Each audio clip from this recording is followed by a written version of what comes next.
गणपती बाप्पा मोरया, मंगलमूर्ती मोरया. चला तर आज आपल्या लाडक्या बाप्पाचं आगमन होणार आहे. त्या निमित्ताने मी बनवले आहे रव्याचे मोदक. तर रेसिपी पूर्ण बघा आणि आवडली असल्यास माझ्या व्हिडिओला लाईक करा, शेअर करा, कमेंट करा, माझ्या चॅनलला सबस्क्राईब करा. तर इथे मी गॅसवर कढई ठेवली आहे आणि कढईमध्ये मी 2 चम्मच तूप टाकले आणि त्या तुपामध्ये मी हे 2-2 चम्मच काजू बदाम भाजून घेणार आहे.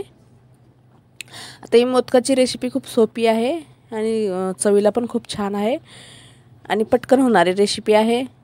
तर नक्कीच अशा प्रकारे ट्राय करून बघा.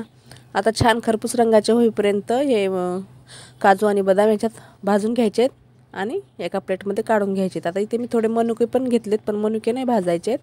मनुके आपल्याला नंतर असेच टाकायचे आहेत. आता याच कढईमध्ये मी परत 1 चम्मच तूप टाकून घेतले आणि याच्यात मी 1 कप रवा टाकून घेतला आहे. रवा तुम्ही कुठलाही घेऊ शकता, की छोटा किंवा मोठा. आता मी ते 1 कप रवा टाकून ना ह्याला पण छान असं भाजून घ्यायचं. याचा कलर चेंज नाही करायचा आहे, आपल्याला कलर हाच ठेवायचा आहे. फक्त कमी गॅसवर 6 ते 7 मिनिटे याला भाजून घ्यायचा.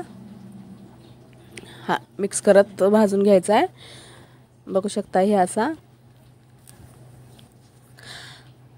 आता याच्यातली मेन वस्तू रवाच आहे या मोदकामधला.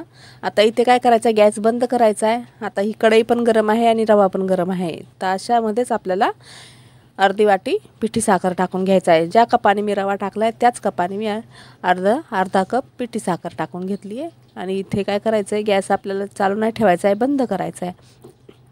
आता असं मिक्स करायचं आहे आणि याच्यावर झाकून ठेवायचे जोपर्यंत आपण हे मेवा वाटून घेतो तोपर्यंत. आता इथे मी काजू बदाम ना मिक्सरला बारीक करून घेणार आहे.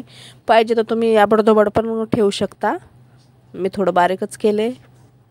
आता इथे झाकण काढायचं आहे. बघू शकता ती साखर थोडी याच्यात मेल्ट झालेली आहे. आता साखरेच्या थोड्या गाठी राहिल्यात ना तर काही फरक पडत नाही, राहिल्यात तर कारण आपल्याला हे परत वाटून घ्यायचं आहे.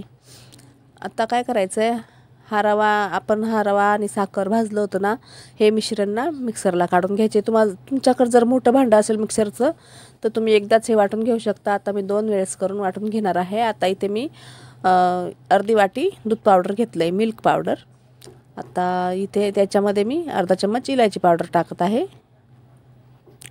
आता मी 2दा करून हे पहिले मी वाटून घेतले आणि दुसरी वेळेस पण मी वाटून घेतले. याच्यामध्ये तुम्ही वाटताना ना 1 चम्मच परत तूप टाकायचे. मी पहिले वाटले यात नाही टाकले, मागच्या वेळेस वाटले याच्यामध्ये मी 1 चम्मच तूप टाकून घेतले. आता हे सर्व मी मिक्सरच्या भांड्यामधून कढईमध्ये काढून घेत आहे. आता हे मोदक ना 1 महिना पण टिकतात अशा प्रकारे जर केले तर. आता मी हे जे ड्रायफ्रूट वाटून घेतले होते ना आणि हे किशमिश याच्यात टाकून मिक्स करायचं आहे. तर हे मोदक 1 महिना पण चालतात. म्हणजे तुम्हाला जर 1 महिन्यासाठी करून ठेवायचे असतील तरीही चालतात, राहू शकतात हे 1 महिना. फक्त याच्यात मी लास्टला दूध वापरले थोडंसं. तुम्ही दूध नाही वापरायचं, दुधाऐवजी तूप वापरायचे. आता हे सर्व ना मिक्स करायचं आहे मिश्रण.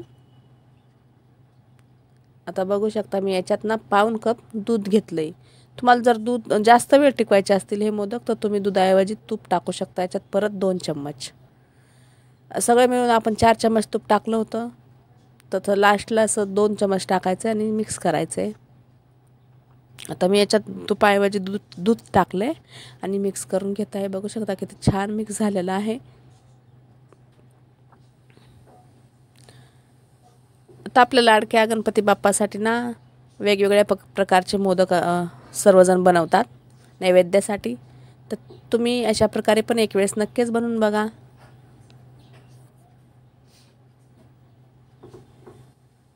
आता याला छान असं मिक्स करायचे. आता बनवायचे त्याचे मोदक आपल्याला. आता इथे ना तुमच्याकडे कुठलाही साचा असेल ना तो साचा तुम्ही घ्यायचा आहे, प्लॅस्टिकचा किंवा ॲल्युमिनियमचा. आता सध्या मार्केटमध्ये खूप सारे साचे भेटतात. आता मी ते प्लॅस्टिकचा साचा घेतला आहे. त्या पहिले मी आधी याला हाताने जरा मॅश करून घेत आहे. हे बघा हे साचा घेतला आहे मी. आता या साच्यामध्ये ना हे मिश्रण आपल्याला दाबून दाबून भरायचं आहे. दाबून भरल्याने काय होईल ना, हा मोदक छान निघेल याच्यातून. पूर्ण मोदक निघेल आणि आपण असं आदर भरलं ना मग तो पूर्ण नाही निघणार, तुटू शकतो मधातून, म्हणून दाबून दाबून भरायचं आहे. बघा हे असं भरायचं आहे व्हिडिओ दाखवल्याप्रमाणे. आता आपण याला काढायचं आहे.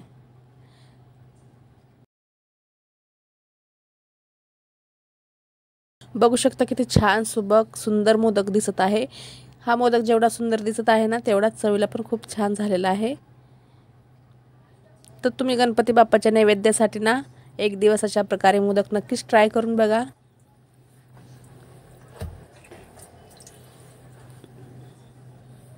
आता मी दुसरा पण असाच करून घेत आहे. आता तुम्ही ना याच्यामध्ये मी मिल्क पावडर टाकलं होतं ना ते स्किप पण करू शकता किंवा टाकू शकता. आणि ड्रायफ्रूट जे घेतलेत मी ते तुम्ही कमी जास्तही घेऊ शकता, किंवा कुठलं तुम्हाला ड्रायफ्रूट आवडत नसेल तर ते स्किप पण करू शकता. आता हा पण मी मोदक बनवून घेतला आहे. याला पण असं दाबून दाबून बनवून घ्यायचं आहे. आता याला पण मी काढणार आहे.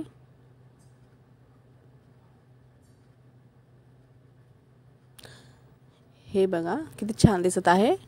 आता ना माझ्याकडे एक मोठा साचा आणि एक छोटा साचा आहे. तर आता मी तुम्हाला छोट्या साच्यामधून बनवून दाखवणार आहे.